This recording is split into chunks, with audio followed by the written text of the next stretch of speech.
Estudiantes sagradinos, muy buenos días, bienvenidos a una clase más del curso de comunicación. Muy bien, esperando que cada uno de ustedes se encuentre bien de salud, al igual que cada uno de sus familiares, iniciamos la clase de hoy. Seguimos en el tema de literatura, ya en la literatura del realismo, pero en esta oportunidad vamos a hablar de otro tema, ya referido a sus representantes, es decir, literatura del realismo, representantes. El propósito de la clase del día de hoy es que vamos a conocer a los representantes realistas. Como vimos la clase pasada, el realismo es un movimiento artístico, estético y literario que surge ¿dónde? En Francia, en la segunda mitad del siglo XIX. ¿En reacción a quién? ¿A qué corriente literaria? Al romanticismo. Ya esta nace, como les había mencionado tanto en el video como también durante clase, que nace ya está en contraposición ya hacia o del romanticismo. ¿Por qué? Por considerar el romanticismo como una corriente literaria muy soñadora, muy ilusoria, muy idealista, basada más que todo en lo que debería ser y no en lo que es, ¿ya? Entonces, básicamente, por esa razón es que nace la literatura realista. Como les mencioné, en el contexto histórico-cultural, ya estos son los 4 hechos más importantes que se dan durante mediados del siglo XIX, que es la revolución industrial. Ya aquí se da la lucha de la clase obrera, la migración masiva del campo a la ciudad, los adelantos tecnológicos más importantes como la fotografía, el radio, el teléfono, la aparición de las corrientes científicas. Aquí hablamos del krausismo, del positivismo, del evolucionismo, del socialismo y el materialismo, ¿recuerda? Bien, eso lo vimos en la clase pasada. Vimos el origen del término realismo, ¿cierto? Que nace gracias a un francés, ¿cierto? Y nace en el arte pictórico, o sea, en las pinturas, ¿cierto? Por este personaje, Gustave Courbet, quien es el fundador de este término. También vimos que el realismo literario, la difusión, se difundió originalmente, ¿se acuerdan que les mencioné en folletines? Los temas más importantes del realismo son en política, el proletariado, la vida del campesino, la infidelidad, los vicios sociales, la pobreza. El origen, ya sabemos que esta se origina ¿dónde? En Francia. Ahí están sus mayores representantes y de los que el día de hoy vamos a hablar. Muy bien, algo que también tenemos que reconocer o mencionar sobre esto de acá son sus características, ¿ya? Las características más importantes de la literatura del realismo es la reproducción exacta de la realidad. Quiere decir que aquí se describe la realidad tal cual, el rechazo al romanticismo, obviamente, el reflejo de la realidad individual y social. El uso de la descripción detallada, acá se describía tal cual y de manera minuciosa, la exposición de lo cotidiano, uso de diferentes niveles de lengua, ¿cierto? También la denuncia de los males y el entorno, básicamente sociales, ya denuncias sociales, la transmisión objetiva, o sea, como se ve en la realidad, ya sin subjetivismo, que es una característica de ¿quién? Del romanticismo, la preferencia por la novela y el narrador es omnisciente, es decir, en tercera persona. Muy bien. En esta oportunidad vamos a hablar de los representantes en Europa y Norteamérica. Ya sabemos que en Francia están los mayores representantes. ¿Por qué? Porque es debido a que en Francia nace esta literatura. Está Gustave Flaubert, Honoré de Balzac, Guy de Maupassant, está Marie-Henri Bailly. En España está Benito Pérez Galdós, Juan Valera, Leopoldo Alas, José María Pérez. En Rusia, Fedor Dostoyevsky, el máximo representante del realismo en Rusia. También está León Tolstoy, también es otro representante, y Nikolai Gogol. En Inglaterra está Charles Dickens, Marianne Evans también. Muy bien, como les mencioné, los representantes del realismo, los más grandes, son Honoré de Balzac, Marie-Henri Bailly y está Gustave Flaubert. Ya cada uno de ellos son muy importantes. Vamos a hablar sobre Honoré de Balzac. Honoré de Balzac dividió así, miren su tiempo, imagínense, Como ustedes podrán ver, esto representa a todo el día, ¿cierto? 24 horas, que es el reloj. Miren lo que escribía. Este era el tiempo que le dedicaba a escribir. Acá se dedicaba a una pequeña siesta. Esto también es un tiempo que lo utilizaba para escribir. Ya dice que se alimentaba por 50 tazas de café negro al día, obviamente para que lo mantenga despierto. Utilizaba un pequeño tiempo para ejercicio. Luego dicen que utilizaba un tiempo también para que realice su baño y recibir visitantes, y este era el tiempo en el que dormía, ¿no? Entonces básicamente era una persona que se dedicaba mucho, la mayor parte de su tiempo, como podrán ver, a escribir y a leer. Sobre Honoré de Balzac, ya tenemos que decir que su verdadero nombre era Honoré Balzac.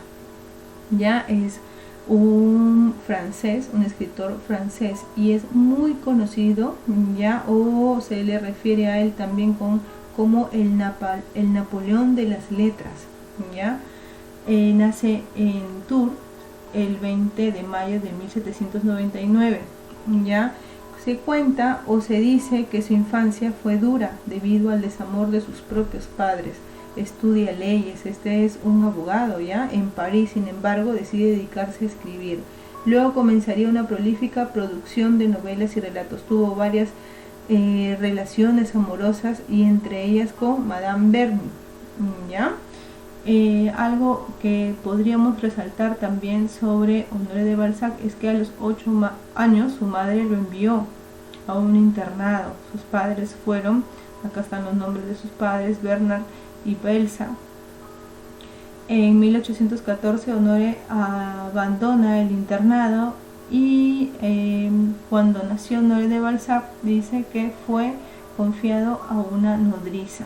Ya, esto sobre su nacimiento o partes de su vida de Honoré de Balzac.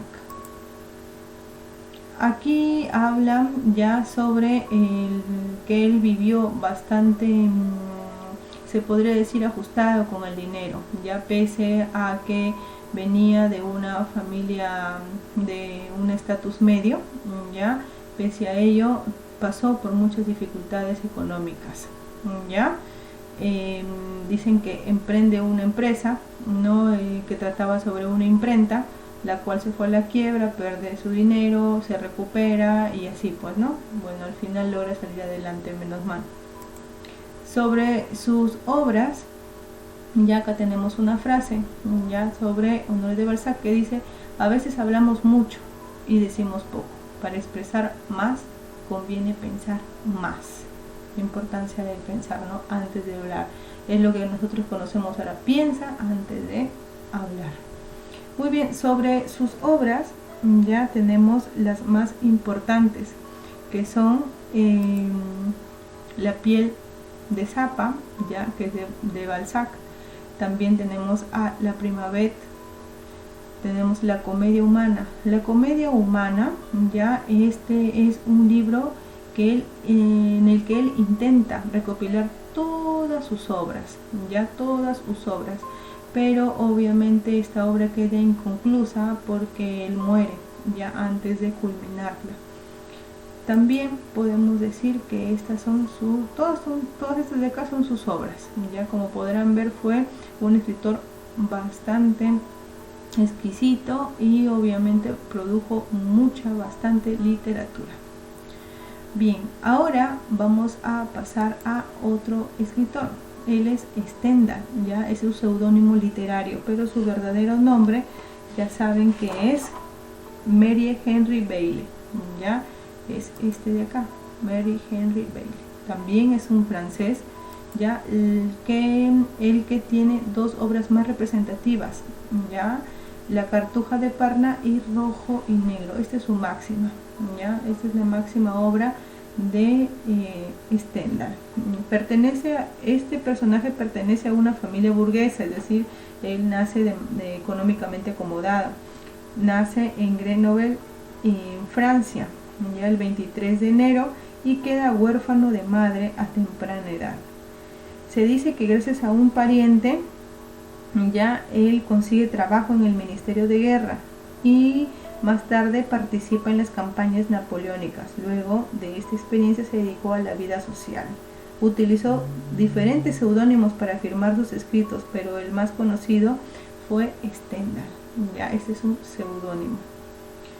Muy bien, ahora vamos a hablar sobre Gustave Flaubert. Gustave Flaubert también es francés, es un representante también del realismo, ya, el cual define a la libertad del escritor a través de la letra, a través de la palabra. Gustave Flaubert nace en Rouen, ya, fue un escritor francés y es considerado como uno de los mejores novelistas occidentales, principalmente por su primera novela publicada, Madame Bovary. Como les había explicado en clase, Madame Bovary es una de sus máximas obras, en las que él demora aproximadamente 5 años, ya 5 años en escribir, y la cual le trajo varios problemas, ya incluso, como les había mencionado, él se va a un tribunal de justicia, puesto que es acusado de inmoral, ya, de inmoral su obra, por plasmar la historia en la obra, ya, y por su escrupulosa devoción a su arte y su estilo, cuyo mejor ejemplo fue su inimitable búsqueda de la palabra correcta. Se dice que para escribir esta obra demora 5 años justamente por eso, en la búsqueda ya de la palabra correcta. Es que él escribe, borra y vuelve a escribir, y por eso es que se demora. Hijo de un médico, la precoz pasión de Gustave Flaubert por la literatura queda patente en la pequeña revista literaria Colibrí, que redacta íntegramente y en la que de una manera tanto difusa pero sorprendente se reconocen los temas que desarrollaría el escritor adulto. Flaubert es un romántico, ya se podría decir que también está en, obviamente es un seguido, pues, ¿no? O sea, el romanticismo, luego del romanticismo viene el realismo. Ya nace en diciembre de 1821, es muy pegado a su madre, a su hermana. También se dice que él se interna en el colegio durante el curso, ya. Entonces los amores que contrariados se expresan en forma literaria con un fuerte sabor al romanticismo. Él es un romántico reprimido y denominado Rabia e Impotencia, Sueño de Infierno, escritas durante su adolescencia y las cuales fueron inéditas. En 1841 se traslada a París para estudiar Derecho y 2 años después comienza a sufrir epilepsia, ya, lo cual obviamente le causa la muerte. Sobre sus obras, como les había mencionado, estas acá son una de las más importantes, como Memorias de un loco, Noviembre, Fragmentos de un estilo cualquiera, Madame Bovary, Salammbô, ya estas dos son una de las más importantes. La educación sentimental, La tentación de San Antonio, 3 cuentos, Bouvard y Pécuchet también es muy buena, y esta es inacabada, ya, o sea, esta es una obra que después de muerto obviamente sale a la luz. Un representante más del realismo ya también es Fyodor Dostoyevsky, ya. Fyodor Dostoyevsky ya deja de ser francés, este de acá es un ruso, ya nace en Moscú el 11 de noviembre de 1821 y muere en 1881, a los 60 años. Es uno de los principales escritores de la Rusia zarista, del zar, no perteneciente a esa denominación. Su literatura explora la psicología humana. Él es obviamente el escritor de Crimen y Castigo, Los hermanos Karamazov, ¿no? Si es que han tenido el gusto de haber leído, como han podido observar, él refleja bastante lo que es la realidad, la problemática de ese entonces que podía plasmar en su literatura. Es considerado como uno de los más grandes escritores de Occidente de la literatura universal. También otro ruso tenemos a León Tolstoy, ¿ya? León Tolstoy es uno de los escritores más traducidos en todo el mundo. Su obra para muchos autores contemporáneos logró reflejar la vida misma, ¿ya? Dio paso a vastos universos interiores con una carga humanista. Conoce más sobre su obra. Él ya tiene aproximadamente 90 volúmenes ya en su obra. Como les dije, este es un ruso y estas son una de sus obras más importantes: La guerra y la paz, Ana Karenina, La muerte de Iván Ilich y La resurrección. Tenemos también a Charles Dickens. Charles Dickens ya es un escritor también bastante reconocido. Ya nace en Reino Unido y es uno de los máximos exponentes de la novela realista en su país. Se cuenta o se dice que cuando tenía 10 años ingresó a trabajar a una fábrica debido a la necesidad, ya que su padre fue encarcelado, que conoció la dura realidad, la cual plasma en sus obras. Fue un autodidacta. Ya se cuenta que también escribe 14 novelas, ya, y creó más de 2000 personajes. También tenemos a otro personaje que es a Émile Zola, ya, el cual nace en París, y este fue un escritor francés considerado el padre y mayor representante del naturalismo. Pero ustedes dirán, ¿qué es el naturalismo? Ya en un ratito lo vamos a ver. Tuvo un papel muy relevante en la revisión del proceso de Alfred Dreyfus, que le costó el exilio de su país. Una de sus obras más importantes es Nana. Ya, Nana es una de las obras más representativas del escritor, ya, la cual fue publicada en 1880, y el título de la obra hace referencia al apelativo que se le da a la protagonista Annie Corbeau. Ya, esta obra es muy bonita en realidad, y es una obra basada en el tema de la prostitución. Ya, acá hay una frase que quería compartir de Zola, donde dice: prometió la ciencia la felicidad, no lo creo, prometió la verdad, y la pregunta es saber si alguna vez haremos la felicidad con la verdad. Interesante esta frase, ¿cierto? Pues bien, como les dije, Zola es un representante, es el máximo representante del naturalismo. ¿Y qué es el naturalismo? El naturalismo se desprende del realismo, ¿ya? Y se desprende al decir del naturalismo que es una derivación extrema, ¿ya?, del realismo. Considera las acciones humanas como producto de la herencia genética y en el entorno social. Fue una forma, el naturalismo es una forma de comprender los defectos, pasiones y costumbres del ser humano. Es decir, esta es la versión exagerada del realismo. Mientras el realismo piensa plasmar la realidad, esta la exagera. ¿Ya? Esta la exagera. Los narradores naturalistas exhibieron a sus personajes en situaciones de pobreza y marginación extrema, de hacer todo el extremo. Describieron escenarios sórdidos y hostiles con la finalidad de mostrar los defectos de la sociedad de la época. Ya se considera a Zola, así como a los hermanos franceses Edmond y Jules Hout, como los creadores de esta corriente. Zola expuso la teoría del naturalismo literario en su ensayo La novela experimental. Las características del naturalismo, ya, es una reproducción de la realidad con total imparcialidad. Ya, acá también hay una incorporación de una actitud amoral en la descripción de sus personajes. También hay una negación de los principios estéticos. Ya, los principios estéticos obviamente son lo bello y lo feo. Aquí no, hay una negación, no hay ni bello ni feo. Hay una variedad también de personajes de las distintas clases sociales. Hay una mayor minuciosidad que en el realismo, y aquí en esta literatura del naturalismo predomina el habla popular y regional. Ya, entonces estas son sus principales características. Ahí nos hemos extendido bastante. Muy bien, ahora sí vamos a resolver las actividades de clase. Espero que este tema les haya quedado claro, y si no, igual lo vamos a repasar en clase. Muchas gracias, chicos, eso ha sido todo por hoy. Me despido, un abrazo.